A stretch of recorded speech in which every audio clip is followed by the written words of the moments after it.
I don't know.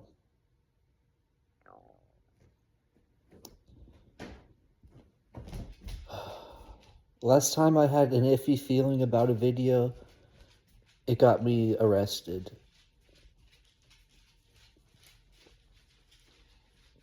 I thought I had this good argument, and I kind of felt convicted. I was like, don't. And I'm like, this is so good. What do you mean, don't? So I get on my phone and I start making it. And that after the first sentence, that feeling, don't do this, got so strong. I was like, okay, stop the video. And I put my phone down. But something keeps bugging me that's like, you need to post this video. And I'm like, but that's not what I'm saying. And but the feeling inside of me got is too strong, so I'm like, okay, maybe, just maybe.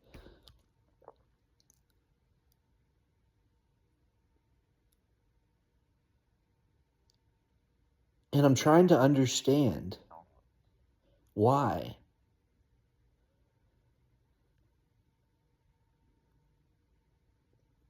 Because so what I did was, I don't know yet, but I'm gonna blah, blah, blah. That was my feeling. Like, I don't know yet. I don't know if I don't know yet. And I'm like, people are going to take this the wrong way. So I edited the description to say what I wanted to say, but there's something inside that's like, there's more. So I'm like, okay, so like one of two or so things are going to happen. I am going to get arrested, and I'm going to see just how bad the system is. And I'm like, okay, I might get arrested, but maybe it serves a purpose. And on that side, it did. The Bible, first of all, the Bible's against slavery.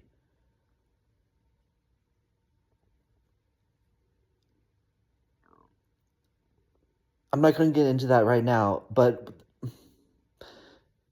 God doesn't condone slavery. He condones people buying slaves from people who are misusing them. I don't necessarily misuse. There's no way you can use a slave for good purpose. Actually, that's the thing, is there is a way you use a slave for good purposes, is because Jews literally offer themselves up to be slaves because they can't afford to live. So they become a slave for a Jewish person who feeds them, lets them get married, lets them have a life, gives them shelter, food, clothing, everything they need to survive. And every 7 years, I forget, they set the slaves free or something. They're allowed to set the slaves free, or the slave can decide, hey, put a nail in my ear. I want to show people that I'm going to be this person's slave for the rest of my life. But then you get to the New Testament, and Paul to Philemon, one of the shortest books in the Bible, Philemon, the entire point, I don't know if the entire point is, you can't force people. Like, that's the whole Christian God thing, is he doesn't force himself on people. You bring up hell, the way around that is God's not going to force himself on you. He didn't even want to force. Paul is talking to a fellow Christian. He's like, hey, me being Paul, writer of the New Testament, super apostle who heals everyone who touches him, he's like, I could just tell you to let this person go, and you have to do what I say because of who I am. But he's like, no, I don't want to do that. I want you to understand on your own cognition that you need to let your slave free. And that kind of, I feel like that's what this is. Like, at least with Christianity, you should be able to say, you're not allowed to court order me on medication, but you can't do that. I don't know, maybe. But I'm reading Philemon, and he's literally in the topic of slavery. He's like, I'm not going to force you to not be a slave master, but you really need to stop.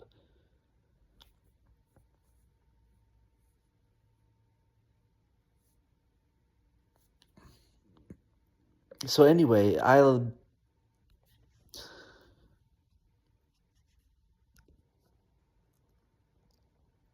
So I say this thing to this person, and all I can see of the why is these Christians are doomed. Like, I'm back on medication, life is terrible. Well, why? God had to have, I don't know, hardened these people's hearts, almost like Pharaoh, to get me back on these meds to see that, yes, it's witchcraft. I can literally feel the demons. I can tell they're demons. I can tell you what they do and be like, these are demons.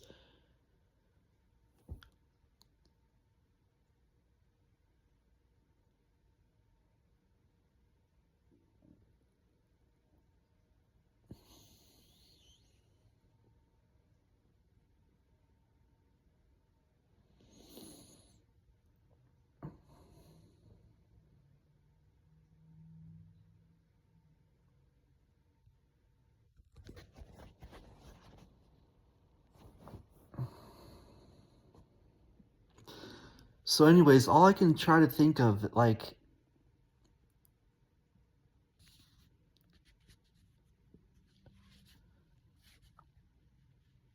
so I don't know, first off, no one's watching my vids, and I don't understand. I feel like there's something in there that could do something. And all I can think of is, you have to wait. You have to wait. And I'm like, okay, and I start thinking, oh, is that a delusion? Do I have to wait? So, like, first of all, I'm like, so what I said is, I don't know yet, but I'm going to start killing people. I just wanted to make a theoretical argument for abortion, that if you actually are against abortion, it's because you think it's murder. And if you think it's murder, what are we doing here? You obviously don't actually think it's murder if you're afraid of people sticking hangers up themselves if you ban it. How much worse of I don't even know which perspective I want to get at with this.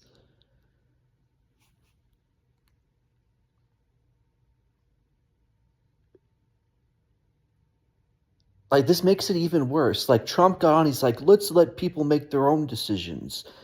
That's worse than just making a decision.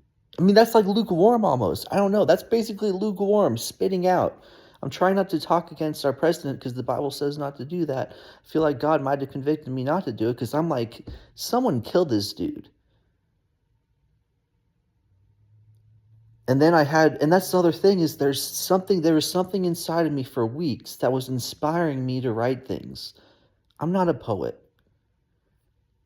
I got on online dating and there's some people I felt inspired to like write these poems and stuff too, and I still don't know what that was about. But something was inspiring me. And then I told you what just inspired me to do that. But I was like, no one's watching me, no one's seeing me. What if I threaten Trump? Maybe they'll read all of my posts and find something in there but they basically only looked at the one video. I don't know, maybe it's out there. Sometimes I wonder. But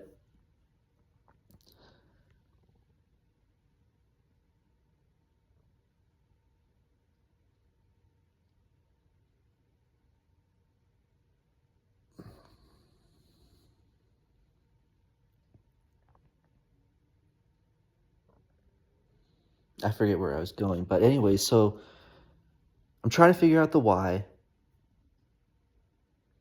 And all I can think of is like, yeah, these churches are not saved. So the first church that ever reported me, all I said was to this guy, I explained to him that everyone goes to heaven, which, yes, I was wrong, but I was right about how you can't tell Christians they're going to hell when they're not. It's not what I said. I said everyone goes to heaven, but he still believed that Christians go to hell if they have sin in their life. And after I tried to use all my theology, I was like, you gotta believe me, I'm the Messiah. Because I started like thinking, I'm like, unless I'm an actual person, no one's gonna believe me. And people need to believe, and I'm like, you gotta believe me, I'm the Messiah. I'm the Messiah. Those 4 words got me locked up, put on meds, tortured for 5 years, brain destroyed for another at least 2 years.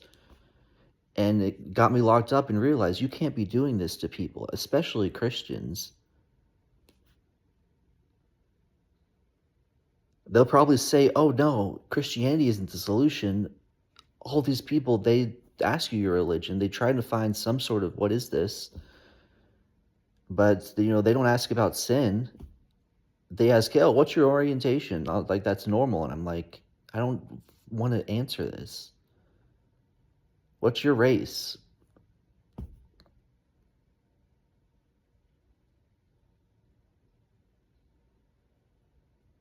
Never mind.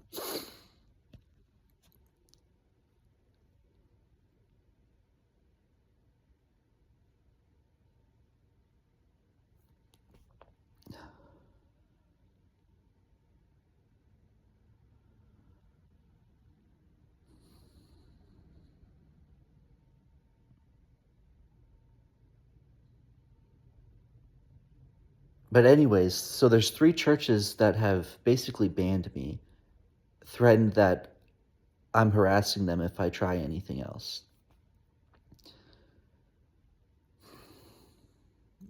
And they all have the same thing in common. They tell Christians they're going to hell for sin. First Church. I was trying to convince him to believe in universalism, which was false. But all I said was, enjoy your life while it lasts. Some random person's like, enjoy your life while it lasts, man. Do you think, are you going to be offended at that? Are you going to be like, oh, he's threatening me? No. You're like, oh, he's just telling me to enjoy my life while it lasts. If an atheist tells a Christian to enjoy his life while it lasts, like, that's basically what I was saying. Like, enjoy your life. You literally think one sin's going to send you to hell. Do it. And he reported me, he said that I was going to harm him. And while saying I was the Messiah. That was the first person. He ended up not being a pastor anymore. I don't know what went into that, but he violated the Bible. First of all, if you have a disagreement, you do it within your church, not in court in front of everyone. Secondly, there's the Philemon issue. But anyway, so that man, God took away his desire to lead and shepherd and whatnot. Is it because he wronged me? Second time,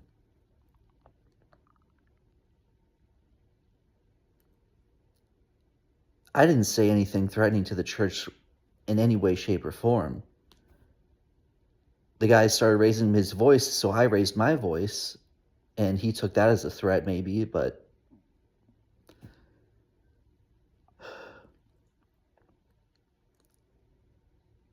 when he wouldn't listen to me, I raised my voice like, you're a false prophet. Or, I'm starting to think you're a false prophet. Anyways, he was like, never call me again, never talk to me. I'll get you arrested. So I'm like, okay, enough of that. Except then I went to a different church. That's the same denomination. He happened to be there, and he calls the cops and says, that guy threatened me. I don't know if it was him, but somebody called the cops and was like, that guy threatened us. I'd said nothing. Even near, they asked me if I thought they were going to hell, and I didn't know how to answer them at that time. There was no threats whatsoever, not even a threat of hell. Actually, anyways. And so that's, once again, this guy who thinks sin is going to prevent a Christian from going to hell is afraid of me. That I'm going to...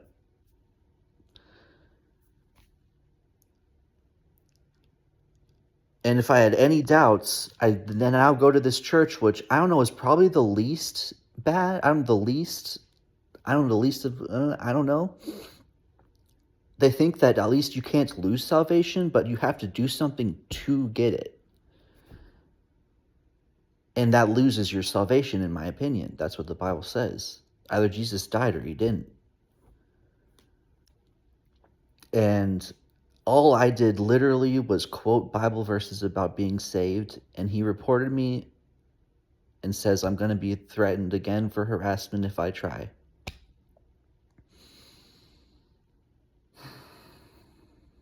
What do they all have in common? They think that sin is why Christians go to hell. And they are scared of me.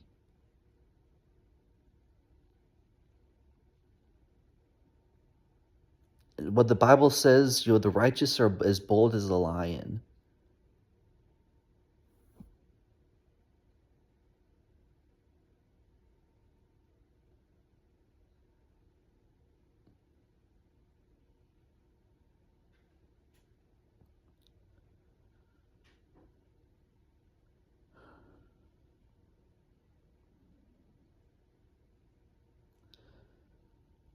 But anyways,